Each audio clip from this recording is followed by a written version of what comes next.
विपक्ष के नेता राहुल गांधी के नेतृत्व को लेकर एक बार फिर से सवाल खड़े होने लगे। कहने को तो कांग्रेस पार्टी देश की सबसे पुरानी पार्टी है, लेकिन फिलहाल सबसे बुरी स्थिति में कांग्रेस पार्टी ही नजर आ रही है। क्यों? क्योंकि राहुल गांधी की नेतृत्व क्षमता को लेकर सवाल उठ रहे हैं। देखिए, अगर हम बात करें मोहन जी, तो 2014 से लगातार बैक टू बैक 3 बार लोकसभा चुनाव कांग्रेस पार्टी हारी। उसके बाद में 2014 के बाद से ही हर राज्य में जहां जहां विधानसभा चुनाव होते हैं, वहां पर ज्यादातर कांग्रेस हारती है। अब स्थिति ये हो चुकी है कि पूरे देश में सिर्फ 3 सीटों पर कांग्रेस पार्टी, माफ कीजिएगा, 3 राज्यों पर कांग्रेस पार्टी सिमट कर रह गई है। अब इससे सवाल खड़ा हो रहा है और इसी सवाल को लेकर अब दिग्विजय सिंह ने निशाना साध दिया है अपनी पोस्ट के जरिए। आपको भी याद होगा किस तरीके से प्रधानमंत्री की एक पुरानी तस्वीर सोशल मीडिया पर वायरल हो रही है और उन्होंने बीजेपी और आरएसएस के संगठन की तारीफ की और ये कहा कि संगठन की शक्ति है कि एक जमीनी स्तर का कार्यकर्ता, एक नेता कैसे राज्य का मुख्यमंत्री और देश का प्रधानमंत्री बन जाता है। लेकिन अब दिग्विजय सिंह को ही घेरा जा रहा है। राहुल गांधी के नेतृत्व को लेकर यहाँ पर सिर्फ दिग्विजय ने नहीं, बल्कि अगर हम बात करें तो इससे पहले अगर हम तिरुवनंतपुरम के सांसद है शशि थरूर, उनकी ओर से भी कई बार इस तरीके की बातें उठ चुकी है। तो क्या साफ नजर आ रहा है आपको राजनीति में और राहुल गांधी के करियर को लेकर, राजनीतिक करियर को लेकर? देखिए, ये आपने सही बोला, पहला मौका नहीं है। 2014 से ये कहानी चल रही है और सबसे पहला सवाल तो तब उठ गया था जब धीरे से हम्म। कांग्रेस पार्टी का नेतृत्व राहुल गांधी को सौंपा जा रहा था। उस वक्त हालांकि उतना ज्यादा हंगामा नहीं हुआ, क्योंकि कांग्रेस पार्टी हम्म। की स्थिति उस वक्त ऐसी नहीं थी। तो कांग्रेस पार्टी को लगा था कि 2014 में अगर हम जीत कर आ गए तो हम तो जलेबी खाएंगे ही खाएंगे, नेतृत्व किसी के हाथ में हो। लेकिन जैसे धीरे हम्म। धीरे कांग्रेस पार्टी का अस्त होने लगा, पहले 19 का चुनाव हारे, फिर 24 का हारे, 14 का हार ही चुके थे, 3 लगातार चुनाव हार चुके। लेकिन सवाल ये कि राहुल के नेतृत्व पर क्यों सवाल उठ रहा है? ये यहाँ पर राहुल की क्षमताओं पर सवाल उठ रहा है। ऐसा नहीं है कि भारतीय जनता हम्म। पार्टी ने चुनाव नहीं हारे। अटल बिहारी वाजपेयी के नेतृत्व में जब भारतीय जनता पार्टी इस देश की राजनीति में उदय कर रही थी, तो मुझे याद है कि भारतीय जनता पार्टी से ज्यादा चुनाव किसी ने नहीं हारे होंगे। राज्यों में हारे हैं, हम्म। केंद्र में हारे हैं, 2 सीटों तक के लिए तरस गई थी भारतीय जनता पार्टी। लेकिन कभी आपने हम्म। सुना कि अटल बिहारी वाजपेयी के नेतृत्व में किसी ने सवाल उठाया हो? लाल कृष्ण आडवाणी के नेतृत्व पर किसी ने सवाल उठाया हो? कभी सवाल नहीं उठे, क्योंकि वो लड़ रहे थे, संघर्ष कर रहे थे। उनकी जो नीतियां थी, वो इंतजार कर रहे थे कि कब जनता हमारी नीतियों पर भरोसा करेगी, कब हमारे मुद्दों को जनता मानेगी। आखिरकार 2014 में पूर्ण बहुमत की भाजपा की सरकार बनी, तो नेतृत्व तो वही था। राहुल के साथ थोड़ी सी कहानी अलग है। राहुल को सिर्फ इसलिए यहां पर गुनहगार नहीं बनाया जाता है कि राहुल चुनाव दर चुनाव हार जाते हैं। बात यह है कि राहुल गांधी सीखना नहीं चाहते हैं। राहुल गांधी एक अड़ गए हैं, अपनी ही विचारधाराओं पर, अपने ही मुद्दों पर अड़ गए। अब मैं आपको उदाहरण दे रहा हूं। 2019 में जब दूसरी बार राहुल गांधी नरेंद्र मोदी के सामने लोकसभा चुनाव में थे, तो कांग्रेस के पास कोई मुद्दा नहीं था। भारतीय जनता पार्टी ने 14 से आकर 19 तक जबरदस्त तरीके से विकास किया, पूरे देश की तस्वीर को बदल दिया। तो राहुल गांधी ने जबरदस्ती का एक मुद्दा लाया। कौन सा मुद्दा था? आपको याद होगा, राफेल का मुद्दा था। उस मुद्दे में कोई दम नहीं थी, कोई आरोप नहीं था, लेकिन राहुल गांधी चाहते थे, क्योंकि 2014 में नरेंद्र मोदी ने पूरी कांग्रेस और यूपीए सरकार के खिलाफ भ्रष्टाचार के आरोपों की झड़ी लगा दी थी, और वही भ्रष्टाचार के आरोपों ने जो झड़ी लगी थी, कांग्रेस पार्टी उसी में बह गई थी। तो राहुल उसका बदला लेना चाहते थे। उन्होंने 2019 में कैंपेन शुरू किया, चौकीदार ही चोर है। उन्होंने बताया कि भाई प्रधानमंत्री चोर है। जिस जनसभा में राहुल गांधी ने प्रधानमंत्री नरेंद्र मोदी के खिलाफ पहली बार चौकीदार ही चोर है का कैंपेन शुरू किया था, उसके बाद जब कांग्रेस की पहली बैठक हुई, तो वहां पर गुलाम नबी आजाद मौजूद थे, कपिल सिब्बल मौजूद थे, आपके पी चिदम्बरम मौजूद थे, कांग्रेस पार्टी के तमाम वरिष्ठ नेता थे, सलमान खुर्शीद थे, और सभी ने एक सुर में कांग्रेस पार्टी के राहुल गांधी को कहा कि देखिए राहुल जी, नरेंद्र मोदी की लोकप्रियता जबरदस्त तरीके से जनता के बीच में है, और अगर हमें उनका मुकाबला करना है, तो हमें उनके वाकई में जो कहीं ना कहीं खराब काम है, वाकई में जो उनकी गलतियां हैं, हमें वो दिखाना होगा। हम जबरदस्ती का इस तरह का नारा, और खास तौर पर क्योंकि देखिए प्रधानमंत्री पूर्ण बहुमत के साथ सरकार में थे, मतलब जनता की उनके बीच में स्वीकृति थी, और आपने क्या नारा दे दिया? चौकीदार ही चोर है। जनता ने इसके बाद जब जवाब दिया, तो 2019 में 2014 से भारतीय जनता पार्टी की सीट आई, पूरी तरह से बैकफायर कर गया। राहुल गांधी ने किसी भी वरिष्ठ नेता की बात नहीं मानी, ये एक खामियाजा भुगतना पड़ा। इसके बाद 19 से आप 24 में आते हैं। कौन कौन से मुद्दे राहुल गांधी ने उठाए? राहुल गांधी ने वोट चोरी का मुद्दा उठाया, राहुल गांधी ने ईवीएम का मुद्दा उठाया, राहुल गांधी ने पेगासस का मुद्दा उठाया। इसके बाद इन्होंने मुद्दा उठाया कि देश की जो तमाम जांच एजेंसियां हैं, चाहे फिर वो ईडी हो, सीबीआई हो, वो सब प्रधानमंत्री नरेंद्र मोदी के कब्जे में है और हमारे खिलाफ उसका इस्तेमाल हो रहा है। इन मुद्दों का जनता से कहीं से भी कोई कनेक्शन नहीं निकल रहा था। इस पर भी राहुल गांधी को बार बार समझाया गया कि राहुल जी आप इन मुद्दों को मत उठाइए। राहुल गांधी ने किसी की भी बात नहीं मानी। राहुल गांधी अपनी जिद पर अड़े रहे। खामियाजा क्या भुगतना पड़ा? सरकार बकायदा बन ही गई, एनडीए जीत गई, नरेंद्र मोदी प्रधानमंत्री बन गए। अब आप 240 को कमजोर मानिए या 230 को आप मजबूती मानिए, आपको जाकर मिला कुछ भी नहीं। रह रह के आप एकमात्र सफलता हासिल कर पाए तीसरी बार, वो है विपक्ष के नेता की कुर्सी। उसके लिए भी आपने जो प्रोपोगेंडा संविधान विरोधी है भाजपा, अब की बार 400 पार का नारा है, ये हो जाएगा वो हो जाएगा, उसकी बदौलत मिला। 2024 के जब लोकसभा चुनाव के नतीजे आए तब थोड़ी सी राहुल गांधी की स्वीकृति हुई थी, थोड़ी सी राहुल गांधी को एक्सेप्टेंस मिली थी कि चलिए वो पप्पू पास हो गया वाली कहानी थी ना कि चलिए 2 बार तो फेल ही हुए थे, इस बार कुछ तो आपने सीट लेकर आए। लेकिन उसके बाद फिर वही सिलसिला हो गया। इंडिया अलायंस कहीं ना कहीं मैं इस बात को स्वीकार करूंगा कि 2024 के चुनाव में एकजुट हुआ।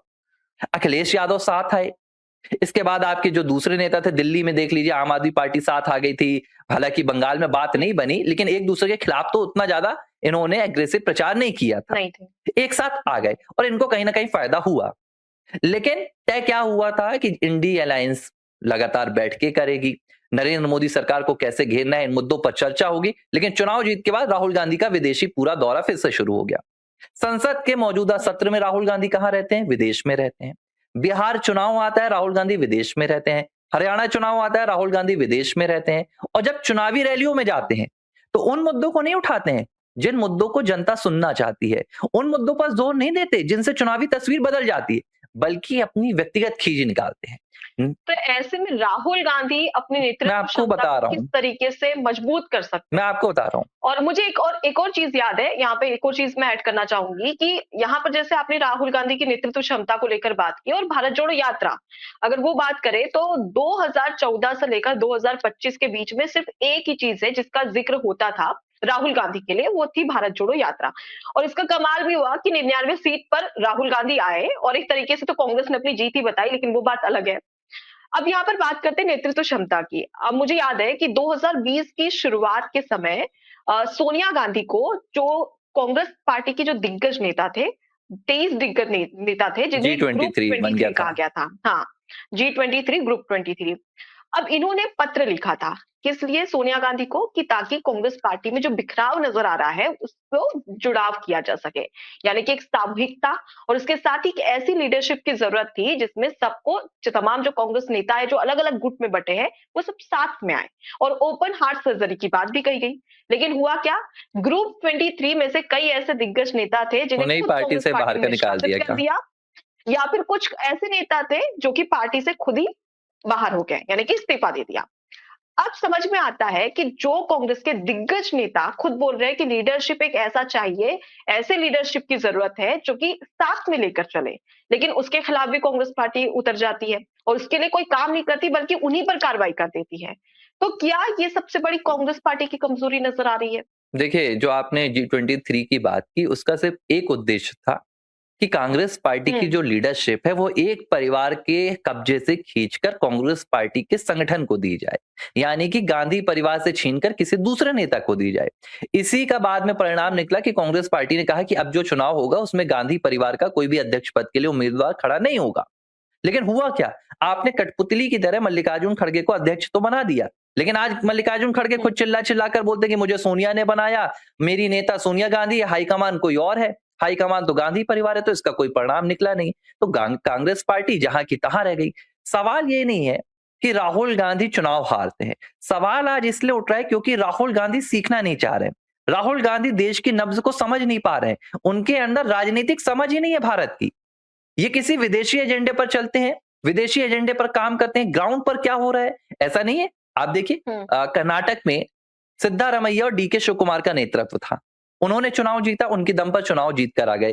तेलंगाना में केसीआर के खिलाफ आपके रेवंत रेड्डी ने चुनाव अपनी बदौलत लड़ा, वो चुनाव जीत कर आ रहे हैं। कांग्रेस पार्टी जीत रही है ना, कोई और तो नहीं जीत रहा है यहाँ पर। लेकिन नेतृत्व कब था? नेतृत्व सिद्धारमैया का था, डीके का, तो कांग्रेस जीत गई।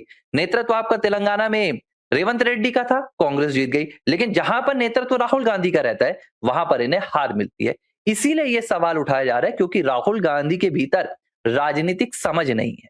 हार की वजह से सवाल नहीं उठाए जा रहे हैं, आपकी हताशा जो है, क्योंकि आप सीखना नहीं चाहते हैं।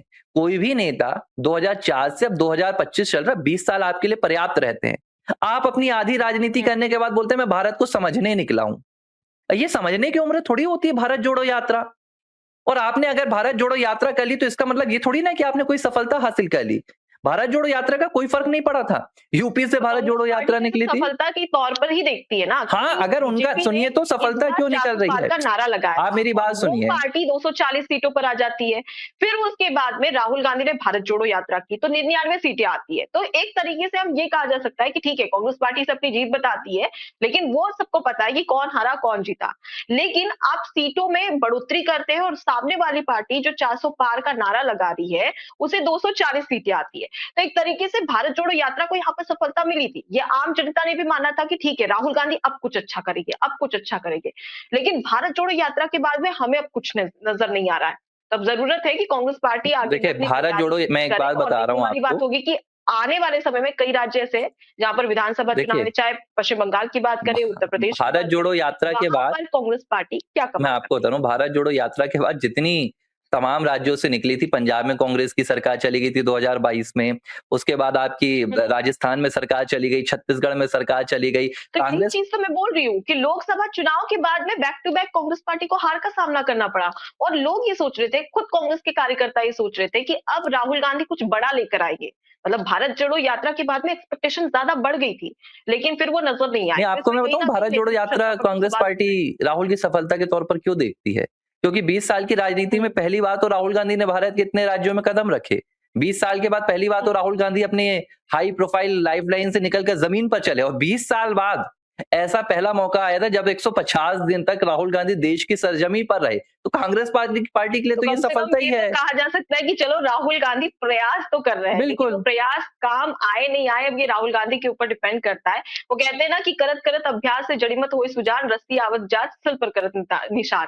तो अब देखते हैं कि राहुल गांधी के लिए आगे कोई ढंग का प्रयास करते हैं, नेतृत्व क्षमता को बढ़ाने के लिए क्या प्रयास करते हो, कांग्रेस पार्टी को मजबूत करने के लिए कुछ कमाल कर पाते या फिर हार का सामना ही करना पड़ेगा, ये देखना दिलचस्प होगा। ABC हिंदी न्यूज, आज ही जुड़िए हर खबर के साथ